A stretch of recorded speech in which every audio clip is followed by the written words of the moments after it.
Hello and welcome to the Hockey Gambling Podcast on the Sports Gambling Podcast Network. I'm your host, Ryan Gilbert here. Joining me tonight is my co-host, Joel Meyer. How are we doing tonight, Joel? Oh, a little better than Saturday and Sunday after the gridiron treated me so terribly. Bad results, bad beats all over the place in college football, but some good results too in terms of the futures, long-term stuff. Same thing in the NFL as well. This is a terrible run of bets, and I knew I was in trouble because I got some negative CLV in a lot of the games I bet. But again, in the macro perspective, some long-term stuff for futures, Sunday was actually pretty good, especially with the Chiefs losing. I do not want them having the 1 seed because I got pretty much every other team lined against them and the Bills. So yeah, those were my experiences in football. Hockey's been a little better, but I've basically been treading water like through the first 3 weeks. It's like it's like up a half a unit, down half a unit each day. But that's the way she goes. Yeah, I mean, I got lots of other stuff to say, but enough about me. How about you? Yeah, I mean, pretty much the same thing. Kind of just try to string a few positive days together. Keep getting screwed by overtime and shootout. Both the Jets and Leafs over the weekend were two of my bigger bets. I had both. I think the Jets lost in a shootout, Leafs lost in a overtime or something, and then today, luckily the Bruins came through, but the Lightning lost, and the Flyers late lost there at home against the Hurricanes. Flyers played well though, but also the Hurricanes now, after doubting them for the first few games, the Hurricanes are back on their game. So Carolina's going to be atop there. Flyers still looking good, but yeah, tonight might be a positive night depending on how the Blackhawks do here in the late game. Got to bet on. I think the Blackhawks to take that one, but yeah, positive today so far. So hopefully we can keep that rolling here. I watched the third period of the Flyers game. Hurricanes I don't think are. Oh please, fucking Goff! You better not throw another interception. That was the one thing. I have all my teasers won so far, but I've got the Lions -2 as the last leg, and that would salvage my NFL weekend. But Goff really wants to destroy all that shit for me. But yeah, I watched the third period of the Flyers. They looked very good. I thought that they were the better team in that game, although Carter Hart made some key saves as well. Morgan Frost, I thought he had an awesome third period. Like the 3 shifts I saw from him, and he looked really good. Not very good on the faceoff circle. I saw a 5 of 17, but otherwise he made some slick plays. And yeah, I'm not buying the Hurricanes yet. They're not the same team they were last year, at least through the first few weeks here. But Freddie Anderson looked pretty solid too. So if he can get going, he can maybe mask some of their defensive deficiencies. But yeah, I'm not abandoning the Flyers at all based on what I saw from that game. They were absolutely much better than the +170 line suggested before the game. Mm-hmm.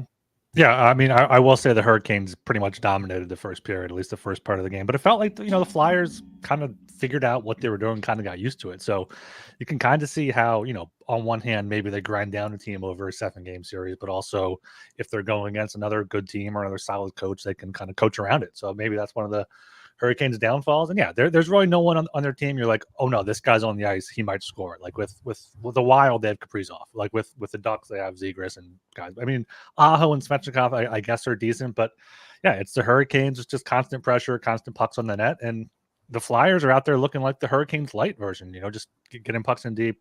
Had some, that third period was probably one of the best periods of hockey I've seen this season. The Flyers play just completely back and forth, big saves either way, but I was hoping they'd at least get 1 point out of it, but one too many turnovers led to a loss. Do you know how long Brett Pesce's out? I thought I saw like 4 to 6 weeks earlier, but I'm not entirely sure there. That's a big loss. I mean, they got Svechnikov back now, but Pesce's a big part of their defense. Yeah, 2 to 4 weeks as of 5 days ago, so 1 to 3 weeks now. Yeah, but I mean, the Hurricanes in the final 2 minutes of the game, the Flyers couldn't get Hart out of the net. The Flyers were stuck in their own zone, iced the puck, and then got stuck in their own zone again. So it was just a clinic there late by the Hurricanes. But yeah, they may not be as foolproof yet as we see. All right, let's get into this here. Make sure you check out the Sports Gambling Podcast website. I got some fantasy hockey articles up there. Got Connor Bedard updates. Going to have some fantasy hockey buy low, maybe some early overreactions up there tomorrow to close out the month. So make sure you check that out. Make sure you subscribe to the Hockey Gambling Podcast. So search for the Hockey Gambling Podcast wherever you listen to your podcast. If that's on Apple or Spotify. Please do leave us a 5-star rating and review. Those really do go a long way. And also turn on auto downloads so you get the episodes back in your feed as soon as they are published. Also follow us on Twitter at HockeySGPN. I've been seeing follower count there go up, so I appreciate that. Also, we're seeing new people in the Discord. You can go to sg.pn/. Okay, Talon. Little Talon burp there. I'm not even drinking tonight. That's the weird thing. You can go to sg.pn/Discord. You can reach out to the HGP Twitter account, reach out to me on Twitter, or just just do whatever. Apparently, Connor Bedard scored already, so it's a good start. It's a good start for the Blackhawks there, and anyone that listened to my Bedard props from last night's show. Okay, well, good for them. All right. Anything else here on the weekend or tonight's games you want to touch on before we just move into Tuesday's games? No, I didn't really see much else. So the Islanders blew a 2-0 lead. That's unlike them. I figured they would hold on to that, but it's a 3-3 game, so it's good for the salami at least. But yeah, that's interesting in terms of the Vezina, which we'll get into as well. It means Sorokin is not himself yet. I'm assuming that's him and net. I haven't looked at all. I'm just following the odds. But other than that, yeah, it was a good day to bet the tie. That's for sure. I mean, how many games have gone to overtime? 4 or 5 now? Yeah, I think there were 3 at once in the 7 o'clock slate. And the Penguins almost went to overtime. But what the hell happened in that game?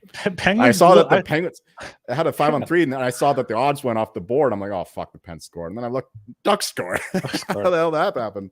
Yeah, because I was waiting for the end of that game. I was like, all right, let me flip it on. Penguins probably going to score here. And I turn it on, and the Ducks just scored. So I'm like, all right, let's quack here. What the hell? Let's go. I completely forgot about last night, but I wanted to just give a shout out to Adam Johnson, the hockey player who suffered that freak accident over there in England with the skate. Unfortunately, caught him in a bad spot, and it sucks to see. It sucks to see any that happen in any sport, let alone hockey. I mean, it's a dangerous sport, but those things you just very rarely ever hear about, ever hear happening. So when it does, it's really tragic, and just thoughts go out to him and his family. No doubt. All right. I mean, we'll discuss some more when Talon's on, but there are going to be some probably repercussions of that. I know there are some teams, some players wanting to get the net. He has guards. some thoughts. I know Talon has some thoughts on that, especially as a former goalie there. But yeah, I mean, the one thing I will say is, like, we can get all this athletic gear for whatnot. Like, why haven't they made something that's easy to wear, isn't gonna like affect how you feel? It's not gonna be like, oh, I don't want this thing on my neck. Like, even if it doesn't look the coolest, like at this point we should have, or like the Kevlar socks. I'm surprised more players don't wear them with all the Achilles injuries and all the puck battles in the corner and whatnot. But it's a dangerous sport, and that's what they sign up for. Well, you can have that argument with Talon. I'm sure that he might disagree there. I'm more on his side, but we'll save it for when we get the whole crew together. Yeah. I completely see Talon's point. He outlined it pretty well in the Discord today, so it makes sense. All right, we're brought to you by Underdog Fantasy. Underdog has just introduced Scorchers. Go 5 for 5 and pick 'em Scorchers and enjoy a spicy 100 times payout. And for a limited time, Underdog is extending the first deposit bonus up to $500.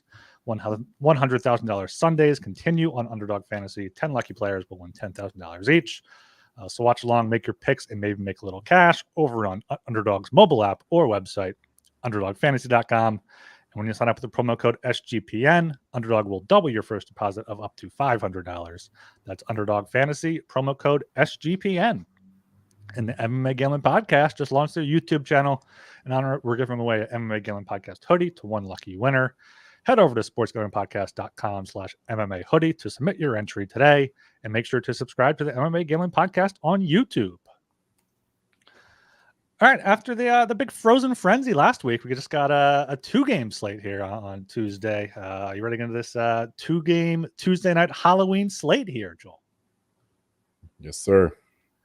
All right, kicking things off at 8 o'clock. First game on the docket at 8 o'clock here. Got the LA Kings at the Toronto Maple Leafs. Game itself is in Toronto. Maple Leafs are -155. Kings are +130. Maple Leafs on the puck line, just for you, Catfish. -1.5, +150. Over-under is at 6.5. Over paying off -135.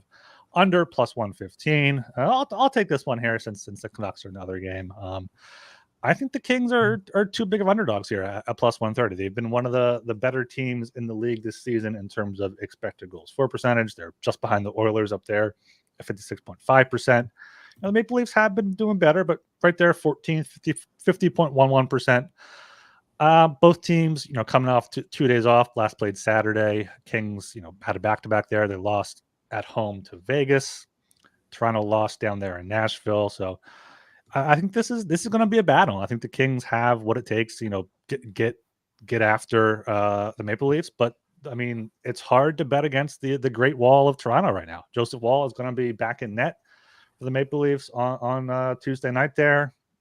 Likely to be Cam Talbot for the Kings. So just only a slight lean to the plus 130 for the Kings there. But looking at that under 6.5 at plus 114, like I'm kind of looking at that with how well Wall has been playing and how kind of stacked the Kings are down the middle. Right. Yeah. The under is calling me as well. It's important to mention that Liljegren has gone out. He'll be missed a few weeks, I believe. And that's crucial for the Leafs because they have zero defensive depth at all. I don't even know that there was another guy who came in to the team, I think, in the last game. I don't even recognize the name.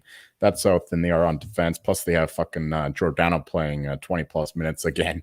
You never want your 40-year-old guy playing that much, especially this early in the season. He'll be dead like he was last year in the playoffs because they just ran him out in the first half of the season. But yeah, the under 6.5 is calling me as well. The Kings, though, they're transforming into more of a typical Todd McClellan team with more offensive chances, more of a transition game, and fewer, less attention paid to the defense, basically, and that's resulted in a lot of overs for the Kings. That explains this total, I think, because the Leafs have dialed it back offensively lately. They've focused more on their defense, which has resulted in a few unders lately. So it's kind of a teams going into two different directions in terms of scoring and focusing on defense. So that's why I lean the under, but I'm not going to bet it. I know Joseph Wall has been outstanding lately, and but the Kings goaltending has been very up and down. So yeah, there's no real play on the total, no real play on the side either, really. This one is pretty fairly lined. I think the Leafs I think they deserve to be this big of a favorite. The Kings have been they've been pretty impressive so far, but I think that there's still a lot of flaws in their game, and yeah, I'm just not confident backing either team at these current odds. But yeah, if I had to bet something, I guess I would go with the Leafs here. They've had a bit of time off. They've been playing some impressive hockey lately. Came off that loss in overtime, I think, to the Predators. But yeah, a few days off here for the Leafs. I lean that way, but it's tough to bet it at minus 155. I think it's a little too expensive. Yeah, I mean, this is probably should be a good game, but it just sucks that this is one of the games on the 2-game slate because this, like you said, it's fairly lined. I can't be like, oh, this is a great bet. It's just a lean either way. All right, the other game on the docket is down at 10 o'clock. We have the Nashville Predators at the Vancouver Canucks. Game is in Vancouver. Canucks are minus 135. Predators are plus 115. Over under is set at 6. Over at minus 108. Under at minus 112. How are your Canucks looking, Joel? Well, they've looked pretty freaking great so far in almost every game. I mean, the only game they were seriously outplayed them was the game against your Flyers. Other than that, they've been, in every game. They're probably outplayed against the Lightning as well, but still close enough to tying it at the end there. Even the loss against the Rangers, thought the Canucks were the better team, especially considering they're on a back-to-back with their backup goalie in net. The Rangers needed 2 5-on-3 goals to be in that one and got lucky in OT. They got away with a trip on Pettersson, and they scored immediately after that. That was bullshit. But yeah, I thought that the Canucks were at least as good as the Rangers in that game, and that's impressive considering they played the night before. Although you might argue that they only played maybe a period and a half because they fucking shelled the Blues 5-0. The game was over in 30 minutes, so I guess they conserve some energy. But yeah, the Canucks been extremely impressive so far. And these teams just played last week, the week before. Part of the likely was the last game of the Canucks road trip. It was exactly 1 week ago on Tuesday.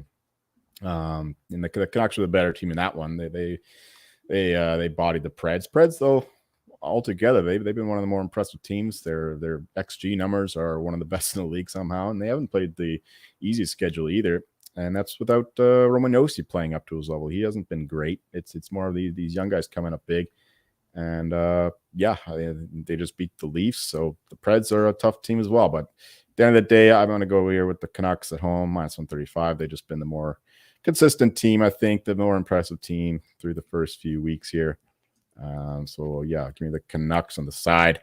And the total, though, I think that the over 6 has something to it.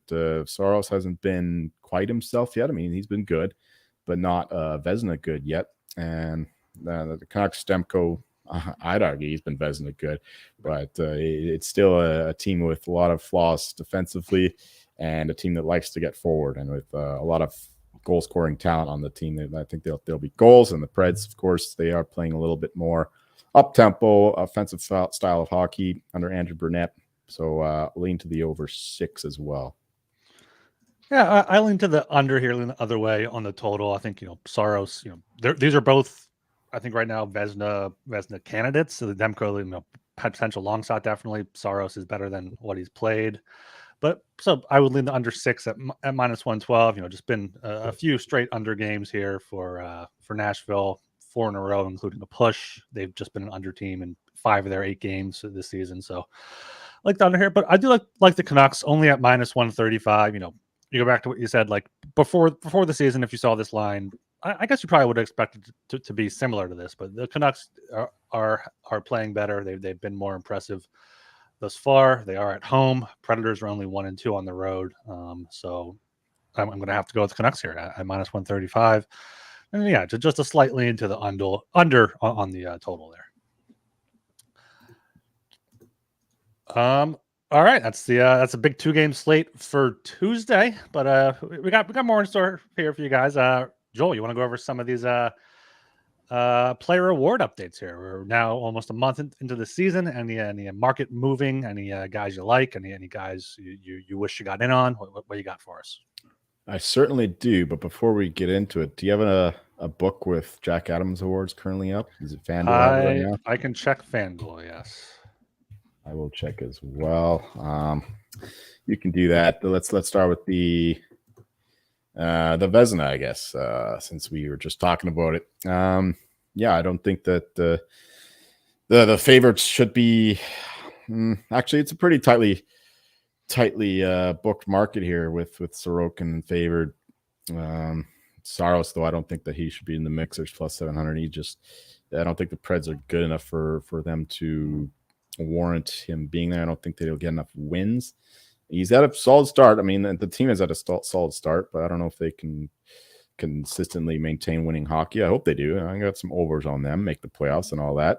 But I don't think they should be 7-1. That should be a lot longer. Connor Hellebuck had a slow start to the year. Fucking lost again in overtime.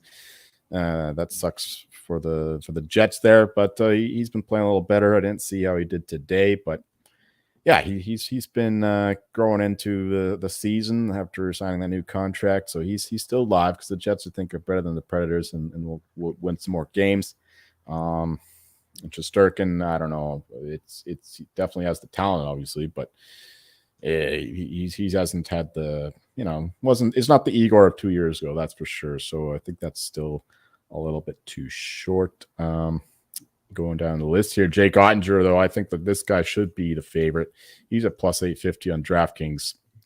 He should be closer to the 6-1 range because the Stars will win a lot of games, and he's had out of all the names already listed, he's had the most impressive performances so far. He leads them all in terms of goal save above expected.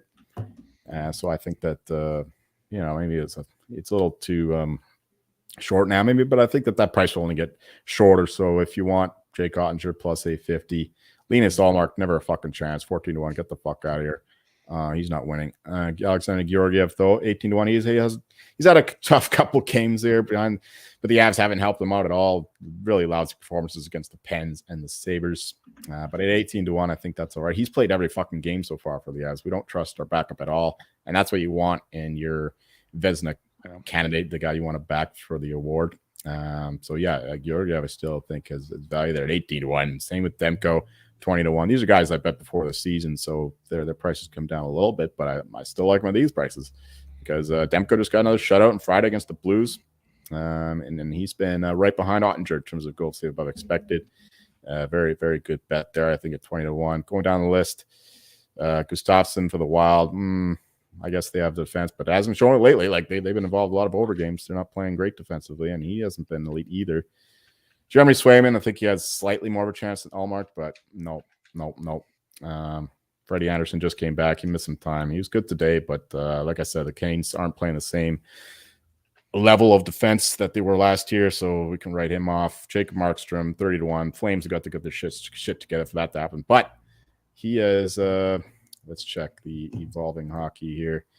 He's number 3 in terms of goals saved above expected, behind Joseph Woll and Jeremy Swayman. So he should go past them anyway, but some other guys behind him could pass him as well.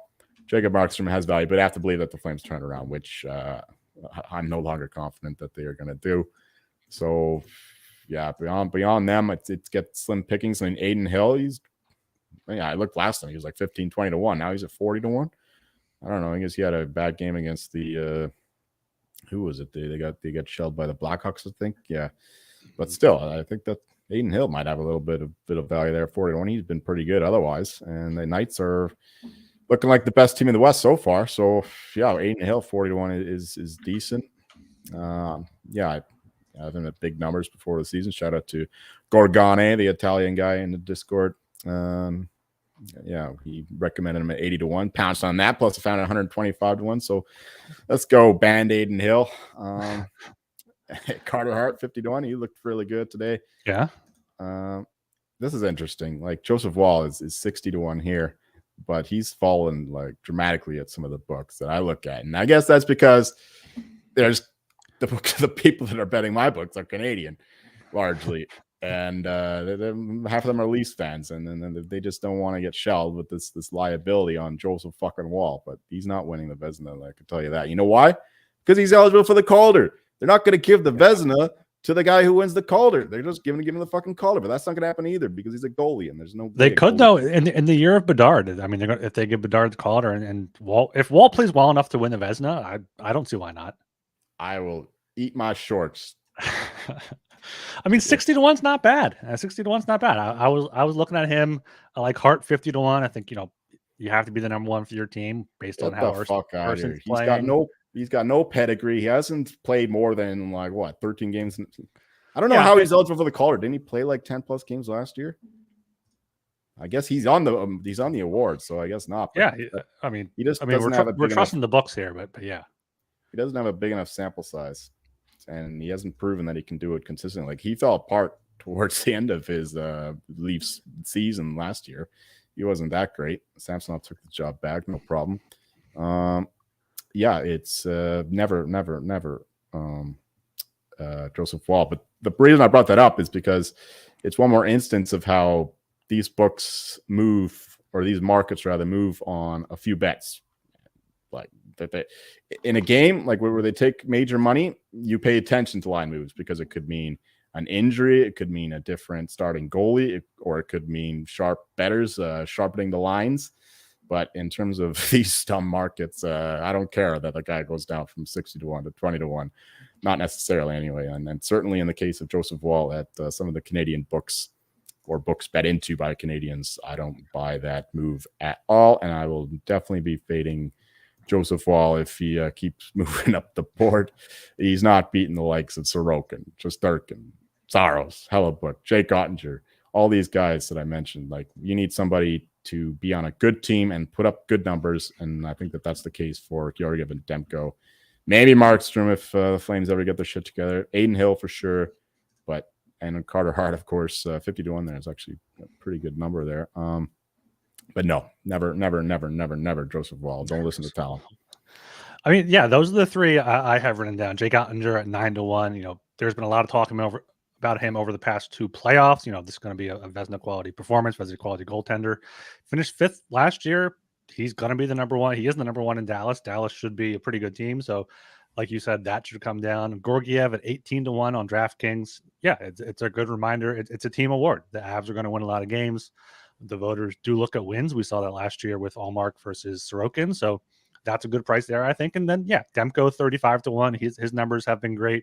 He has like the talent, the pedigree we talk about. So I think that's decent if the Canucks can keep it up. And then the Hart 50-1, Wall 60-1 if you want to for two real long shots. But that 9-1 Ottinger, 18-1 Gorgiev, and then 35-1 Demko, I think are the three of the levels for me.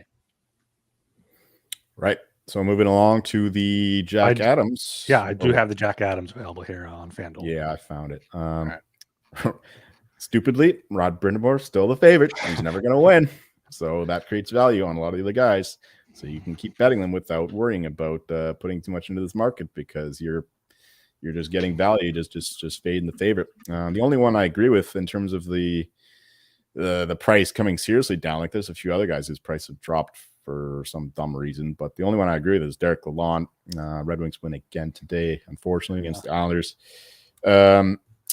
He definitely fits the template of a guy who could win the award. Like his team sucked last year, and then they make the playoffs, he's going to be automatically eligible, especially in an Eastern Coast team, original 16, big fan base, all that stuff. 13-1 here. I'm seeing that's it's maybe a little too late to bet that, but I actually agree with that move. Unlike moves on like Sheldon Keefe, like how the fuck is Sheldon Keefe going to win? Why did his odds drop? Like that makes no sense to me. The Leafs were one of the best teams in the league last year. They're on the pace to do the same thing again this year. So what kind of credit do you have to coach when you got all these other coaches who are doing much better things, improving their teams? So Sheldon Keefe, total write-off. John Cooper is kind of interesting. I mean, I don't think that he'll win, but there's a case because he can do it without Vasilevsky and just a legacy award, right? Like he's never won the award.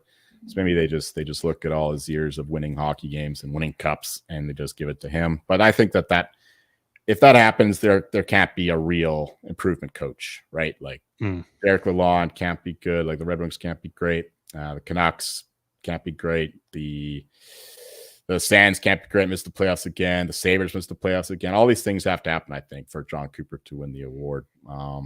Jared Bednar, same kind of thing as John Cooper. Same odds, too. So that's telling. And Rick Tocchet, I think that's a bit of a better bet than Derek Lalonde just because it's a Canadian team. I know it's a West Coast team, so maybe that cancels it out. But, Derek...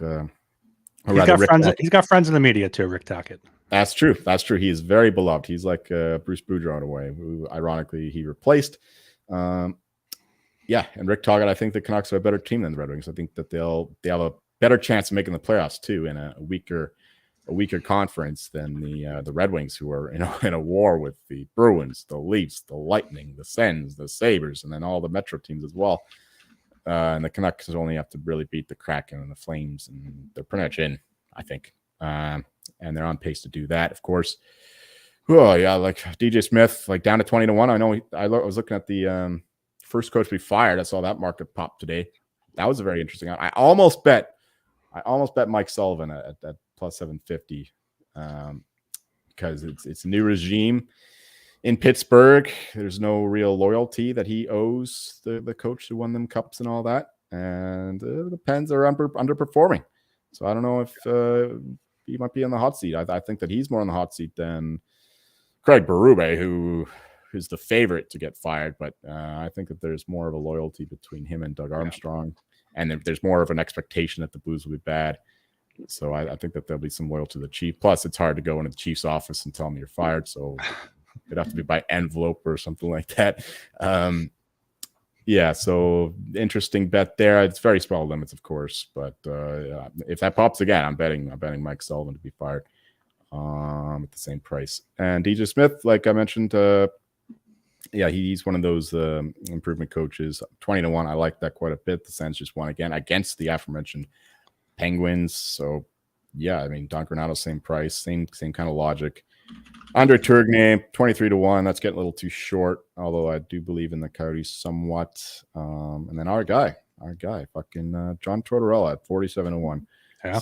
Still a great bet. Yeah, Martin St. Louis, it also fits the candidacy. I just don't believe in the Canadians being able to sustain their current form. So I'm not willing to put my money there. The Greg Cronin, though, with the Ducks, it's hard to reward the Ducks with too many awards, given they play when all the voters are asleep. But the Ducks are looking really good, like much better than last year. If arguably the Ducks are the most improved team from last year, given how shit they were. Yeah. I mean, we're only a few weeks in, small sample size, but if the Ducks keep this up, they're playing way better defensively. They're still scoring goals, and they're doing this without scoring on the power play. They got one of the worst power plays in the league, and that'll regress. They'll score more power play goals. So yeah, Greg Cronin 45-1. I like that a lot better than St. Louis at 35-1 or whatever. And John Tortorella at 47-1, I think, is the best bet on the board right now. Yeah, Torch still being 47-1 seems kind of crazy, given this is what we talk about. You have to be an improvement coach. People know about them. The Flyers are one of they're down to 4-1 now, so they're back to 500, hockey 500, but they're playing better than their record shows. What do you think about Andrew Brunette there at 30-1, first year coach in Nashville with that new system with under Trotz, Saros in net, and they can sneak into the playoffs there in the Central. Yep. He absolutely fits the mold. Plus, he was passed over for the award 2 years ago. He was kind of the argument was that between him and Gerard Gallant 2 years ago, they kind of stole each other's votes, and Daryl Sutter was the beneficiary of that, and I was the beneficiary of that, having a big stake on Daryl Sutter. Yeah, but he's been excellent wherever he's gone. He helped improve the Devils' offense immediately when he went over there as an assistant coach. Lasted 1 year before the Preds hired him. Yeah, I think that he's a hell of a coach, and the Preds are off to a fine start and playing some good hockey metrically as well.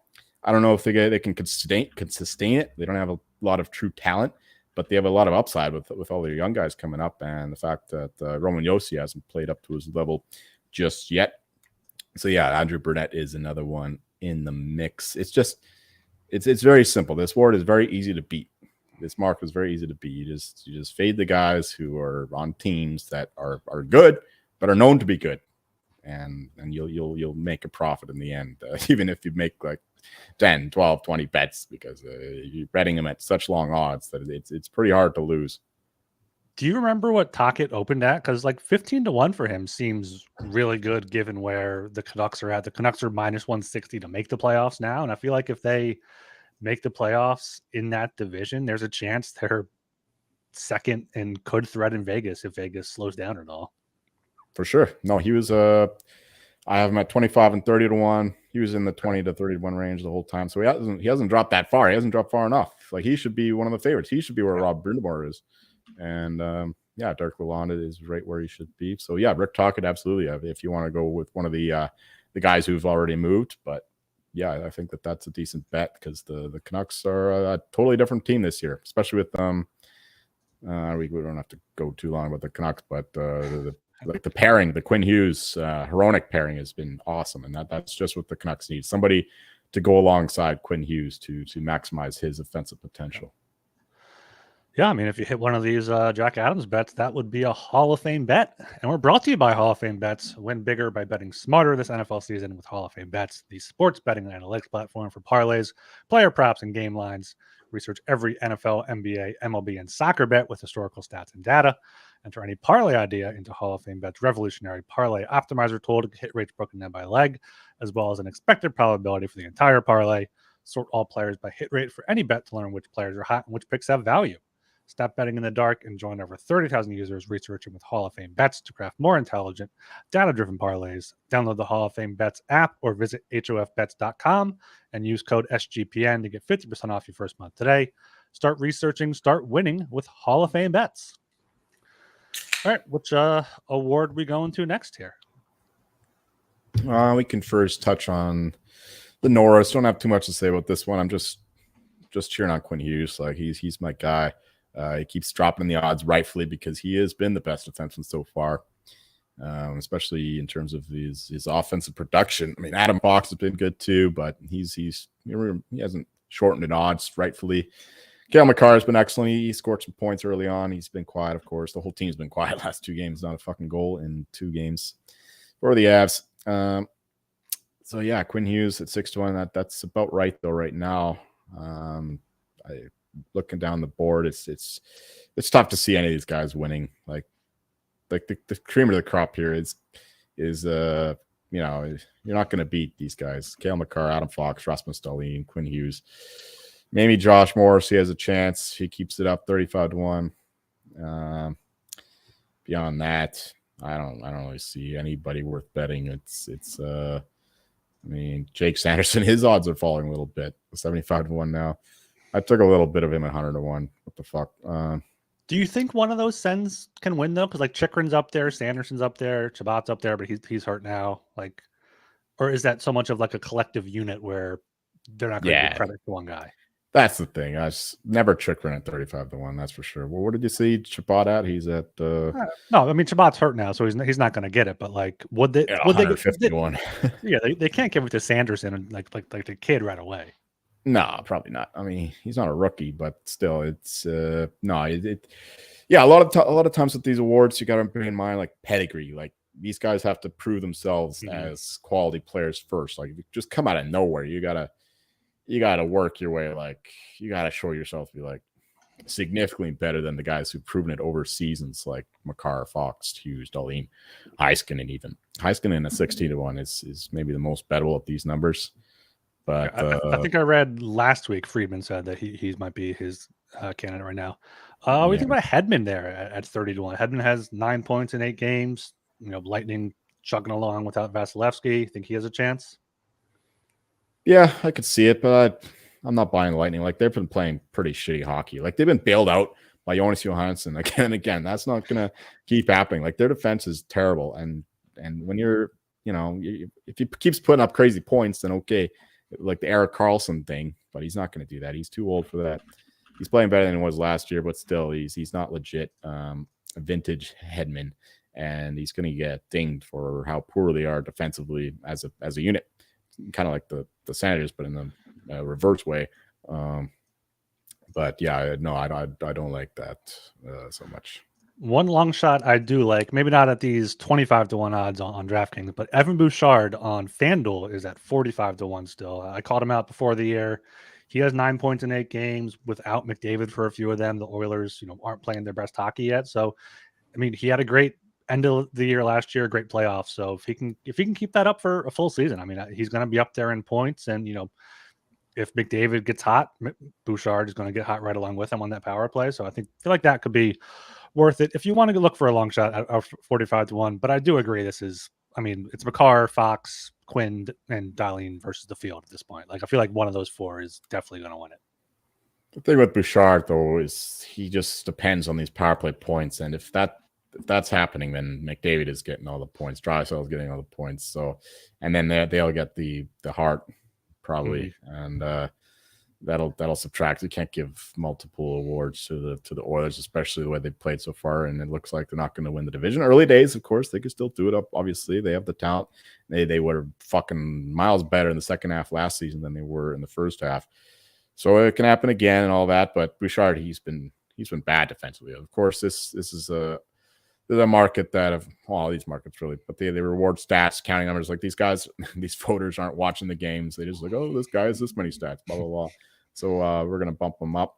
But no, I wouldn't bet him. But I could see the case for it if you think that the power play just keeps clicking as it was last year and all that, and he just racks up an insane amount of assists and shots, show goals from the point. Maybe there's a possibility, but it's not one that I'm putting my money on. I'm still waiting for Makar's odds to drop. He's been 2-1 like for forever, but hopefully he goes another couple quiet games, especially after the big hit he took in the Sabres game. Maybe he calms down a little bit, and then you get a better price on him, because I think that Makar is the consensus best defenseman in the league among the voters, so that'll boost his stock. But yeah, 2-1, it's still a little bit too short for me. So right now I'm just cheering on Quinn Hughes, like all the other Hughes brothers. Yeah, I mean, could be one hell of a year for the Hugheses there. I do like Dahlin at plus 750. 6 of his 9 points have been at even strength, so could see him keep that up. He got a lot of good publicity after his big contract, so could see him capitalize on it. But it's not too strong of a feeling there. All right. Two more to go, I guess. Let's go with the least interesting one, the heart, because it's Connor McDavid's back. This is probably the best price you're going to get him on all year, unless he's really dinged up and maybe he came back too soon and he's not 100% and he doesn't put up the same kind of points and goals that he was last year. But yeah, it's a gamble on his health, really, because he was like even money before the season. Now he's plus 225 after just a few weeks. So if you want McDavid, you buy the dip and you take him now. For myself, I'm not doing that. I'm sticking with my guy, Jack Hughes, 3-1. I'm holding. I'm not buying. I'm holding. My 22-1. But I'm not buying any more right now because I'm scared of McDavid. I don't want to buy too much of these other guys. I had a little bit of McKinnon, 12-1. I think that's okay, but after two goalless games by the Avs, that's not ideal. But after that, again, Cam Makar, he's 35-1 now. That's actually getting a little bit too far.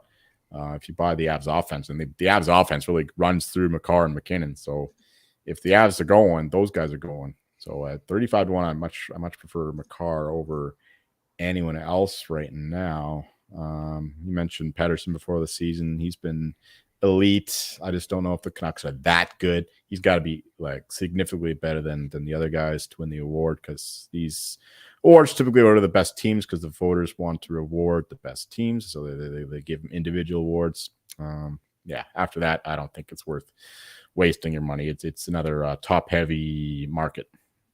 Yeah, at this point, I think it's Jack Hughes' award to lose. I don't know if McDavid can come back and do enough. Yeah, getting him at plus 225, plus 200 is the best you're going to get if you were waiting. Do that. Maybe wait and see if he plays the next game. I'm not sure how effective he was in the Heritage Classic. I don't think he scored. May have had an assist or something. But yeah, Hughes 18 points in 8 games. The Devils are just insane. They have so much offense there.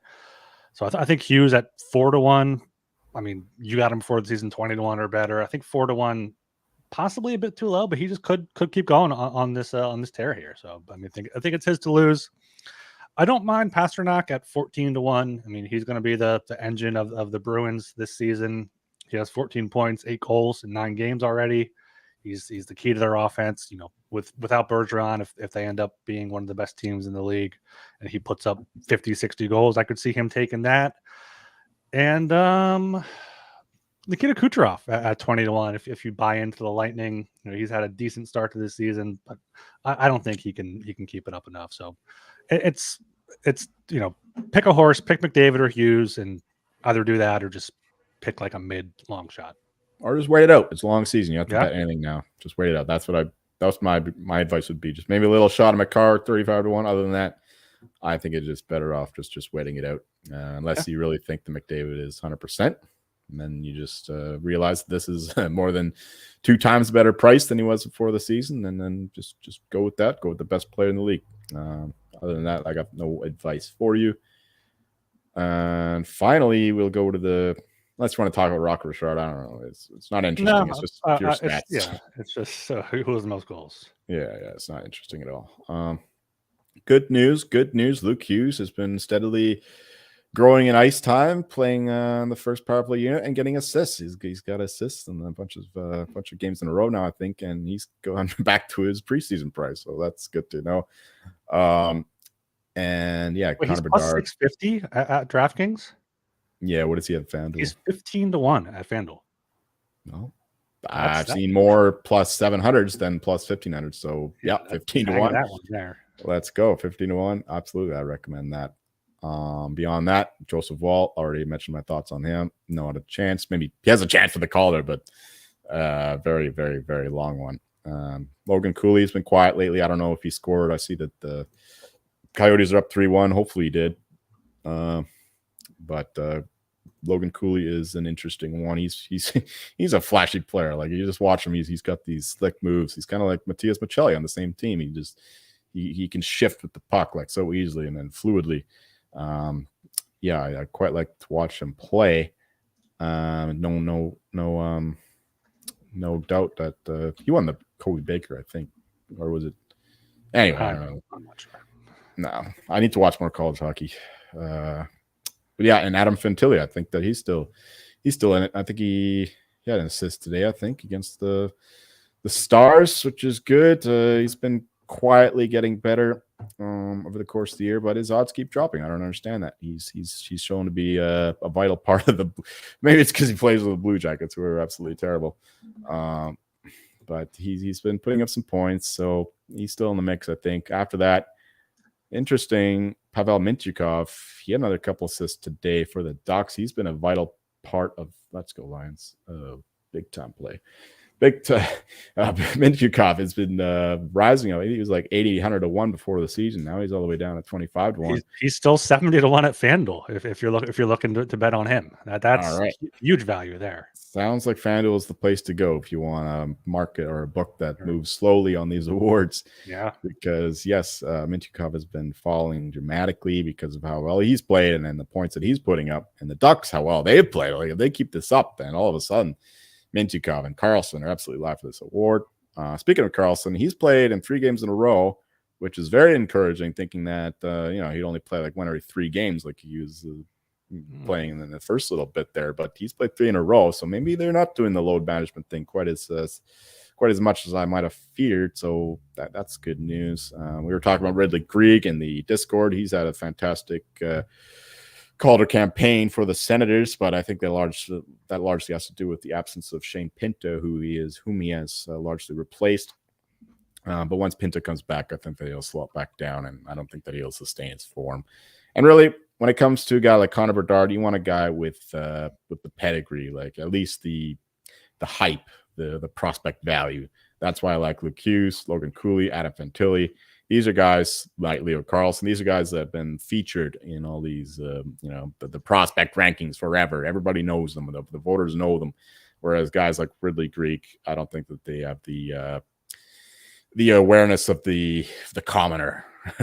It's not quite on their consciousness, so to speak, which is important for these awards. So I want to go against Connor Bedard with the guys that are at least in the mix, because this is one hell of a we won't see another Calder like class like this in like 10 years probably. Like this is just the amount of talent that we're seeing here is wild. Starting with Connor Bedard, obviously, but then behind him, there's so many different candidates who would win this award on most years. It's just they're stuck behind Connor Bedard, who is a generational player and the best we've seen since Connor McDavid.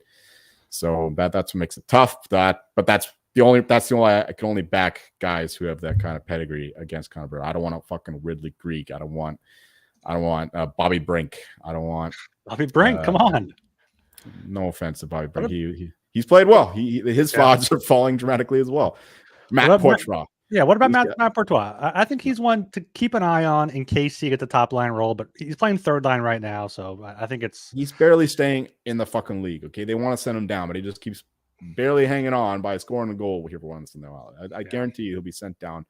I guarantee is a strong word, but there's a strong chance that he'll be sent down in the next month or 2. Well, I just saw the Bruins signed Danton Heinen to a contract, a former Bruin and Penguin, so maybe he'll bump Courtois out of there.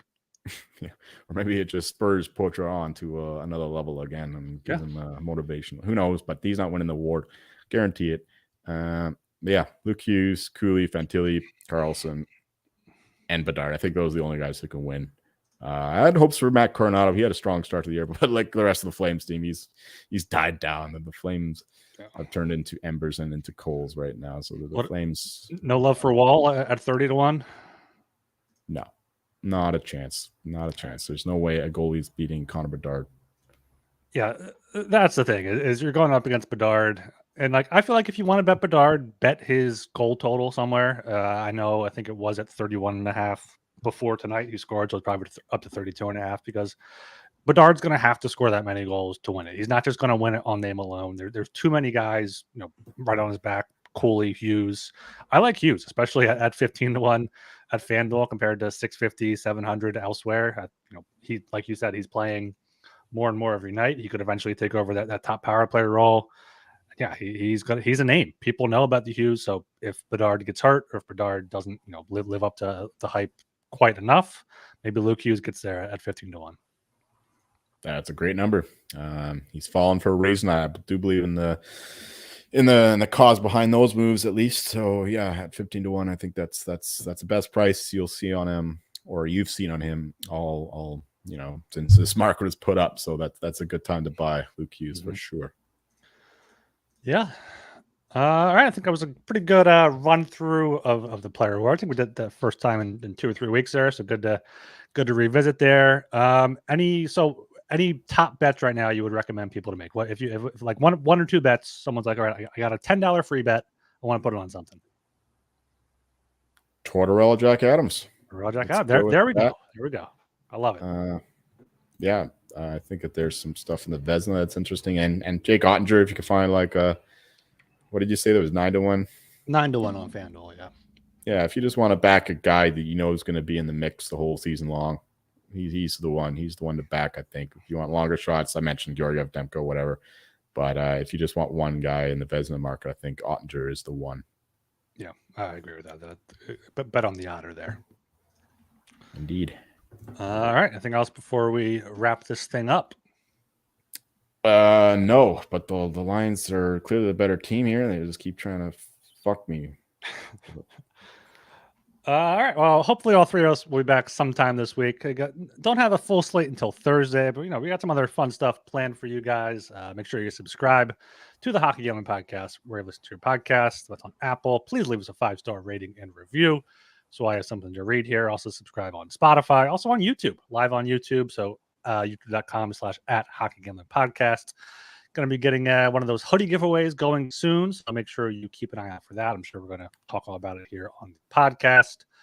Follow us on Twitter @HockeySGPN and get in the Discord, sg.pn/Discord.